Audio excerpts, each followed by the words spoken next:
لول عبد luul العزيز بنت cabdicasiis waa صومالية gabar ku تعيش nool في magaalada مدينة muqdisho مقديشو. waxa ay ka shaqaynaysay leeboorka. قدم luul اللون شاب cabdicasiis wiil ayay وتزوج isguursadeen وأنجب ابنة waxayna u صار dhashay له 5 أطفال carruur في ah. عام waxa uu 2020 geeriyooday وتوفى.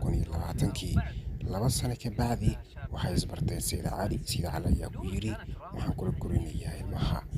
وكانت luul تحاول cabdicasiis ayaa إقناعه markeedii hore go'aan ka بأنها gaartay in ay مستقبل guursato oo ay nolosha wax nin ah ay la qaybsato, balse waxa uu ku qanciyay sayid cali inuu وسط carruurta la حياة korin doono. محددة luul waxay saa'id u jeclayd sayid cali.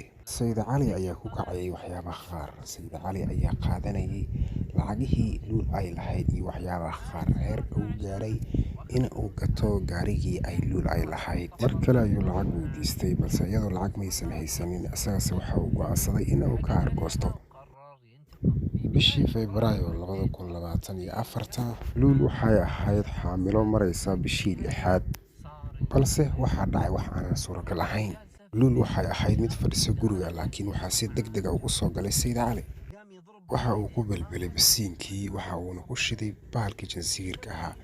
qolkii ayuuna ku dhex tuuray, waxa uuna ku soo xiray albaabkii. haddana waa ay saamaysay carruurteedii 5 ahayd. markaa kadib waxaa la soo qabtay sayid cali.